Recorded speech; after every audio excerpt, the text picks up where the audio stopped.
Vous écoutez le balado des bibliothèques de Laval, une histoire au bout du fil.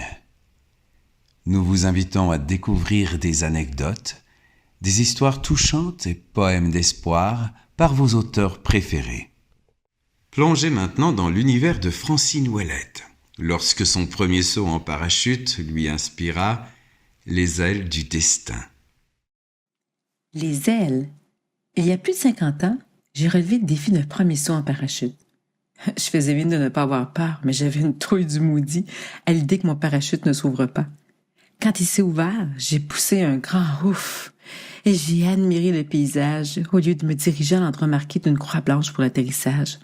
On était à l'automne, dans les Hautes-Laurentides, et je voulais voir la forêt dans sa robe multicolore. Résultat, je l'ai vue de très près, la forêt, puisque j'ai abouti dans un arbre, heureusement sans me blesser. Voilà pour mon court voyage à la verticale dans le ciel. Des mois plus tard, une compagnie d'aviation a implanté une école satellite à Mont-Laurier, m'offrant la possibilité d'apprendre à voyager dans le ciel, à l'horizontale. Je m'y suis donc inscrite. Comme aéroport, c'était assez rudimentaire dans le temps. Rien à voir avec aujourd'hui. Sans éclairage, la piste était de terre, on devait faire le plein en pompant manuellement l'essence à partir d'un baril et l'aérogare se résumait à un petit chalet hâtivement bâti. Ça me faisait penser aux faucheurs de Marguerite et à l'aéropostale de Saint-Exupéry. La fraternité des gens de l'air s'était installée automatiquement entre les élèves. On échangeait nos impressions, on discutait, on s'entraidait et on célébrait nos premiers vols solo selon la tradition d'un œuf écrasé sur la tête. Pas un œuf cuit dur, mais cru, avec le blanc et le jaune qui vous dégoulinent partout. Dégueulasse, diront certains. Enfantillage, diront d'autres. Cependant, aucun de nous, apprentis oiseaux, ne s'en offusquait. Au contraire, on avait hâte de subir cette initiation qui marquait notre premier vol hors du nid en tant que seul maître aux commandes de l'appareil. Enfoncer la manette des gaz, rouler sur la piste, décoller et sentir l'avion plus léger parce que l'instructeur n'est plus assis à votre droite est une sensation que l'on n'oublie jamais. On vole de nos propres ailes, s'y mêle de la fierté et de l'exaltation. J'y voyais mon premier pas sur les chemins du ciel, d'où je pourrais voler à l'horizontale et regarder la terre d'en haut. Pendant mes cours, m'est venu à l'oreille le moyen de faire la contrebande de la marijuana à l'aide d'un petit avion capable d'atterrir dans un champ. Je me suis alors mise à imaginer un pilote qui tenterait la chose et qui se ferait pincer. Ce pilote est jeune, peu fortuné et vient tout juste d'obtenir son brevet. Je le nomme Luc. Procès, condamnation, il passe de la liberté du ciel à l'incarcération. La base du roman, les ailes du destin, était maintenant établie. Pendant l'écriture, je suis devenue Luc et je lui ai fait vivre mes propres expériences d'apprentissage de vol à l'aéroport de Mont-Laurier, où un jour, en route vers le nord, s'est arrêté un pilote de brousse pour faire le plein d'essence. Il était grand, portait une veste de cuir et avait la moitié du visage brûlé. J'en ai fait le personnage d'Émile, l'instructeur énigmatique au passé trouble, le seul à visiter Luc au pénitencier. Dans un poème, précédant le roman, j'évoque le vieux rêve fou de voler et je conclus en écrivant « Quand je m'envole, j'aimerais, Léonard de Vinci ou Icare, que vous soyez à mes côtés. J'espère que pour les mots, il en soit également ainsi quand on lit Les ailes du destin. Voilà où m'a mené mon premier saut en parachute. » Plongez maintenant dans l'univers de Francine Ouellette. C'est lorsqu'Edgar flotte sur des billots en mouvance dans la région de Mont-Laurier que prennent naissance des personnages de la saga Feu. Edgar. L'idée d'écrire un roman sur la draft me trottait dans la tête depuis belle lurette.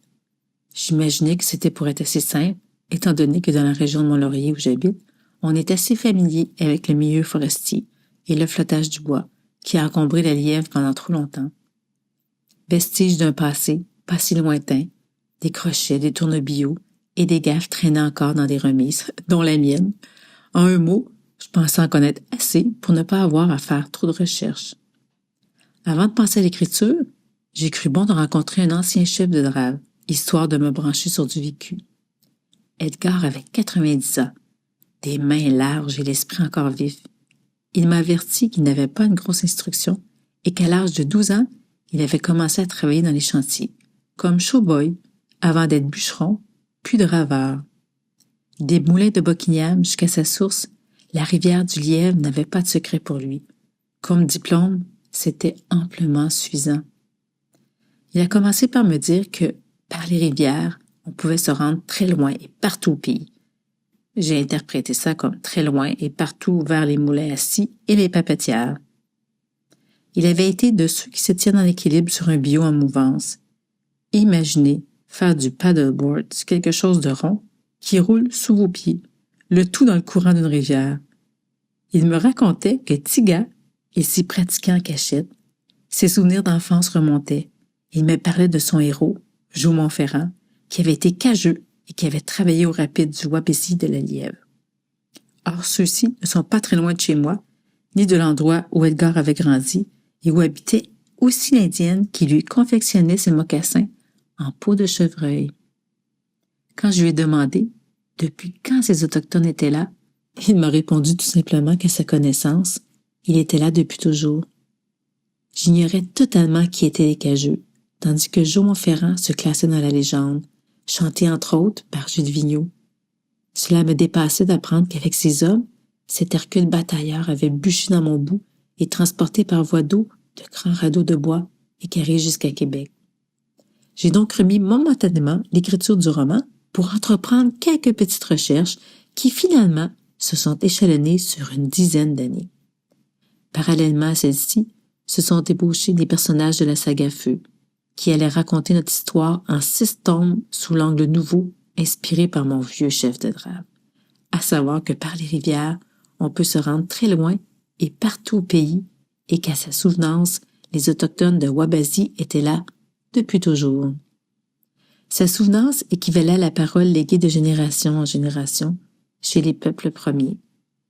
Elle disait vrai, cette parole, car c'est par le chemin des rivières que les explorateurs français se sont rendus jusqu'aux Rocheuses et qu'ils ont étendu le territoire de la Nouvelle-France jusqu'au golfe du Mexique et créant la Louisiane. Pour ce qui est de la présence des Wascarini au rapide de Wabasi, de récentes fouilles archéologiques ont révélé qu'il y était depuis au moins 5000 ans, soit depuis l'époque des pyramides d'Égypte. Le savoir d'Edgar ne venait pas des livres, mais de ce que racontaient les hommes des forêts dans les chantiers. Plongez maintenant dans l'univers de Francine Ouellette. Selon elle, les images qu'on nous offre ou celles qu'on se forme sont souvent trompeuses. Image trompeuse. 14 décembre. Enjambée par le pont Arthur-Sauvé, la rivière des Mêlées était gelée. De l'autre côté, c'était la Val-Ouest.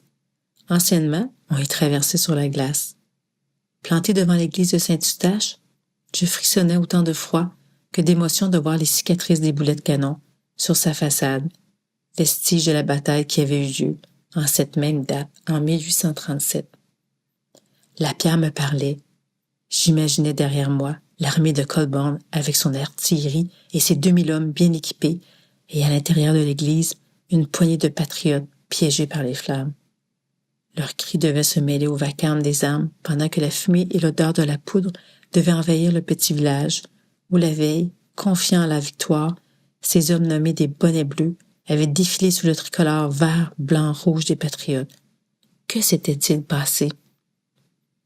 On ne fonce pas aveuglement au combat armé d'une fourche ou d'une vieille pétoire avec la certitude d'y laisser en vain sa peau.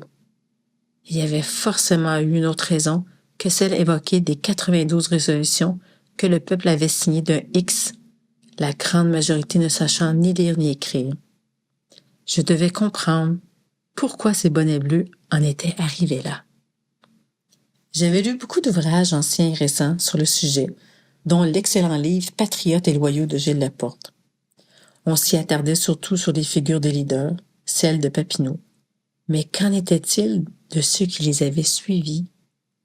Qu'en était-il de ces habitants qui vivaient encore sous le joug des seigneurs et qui ne pouvaient posséder leurs terres?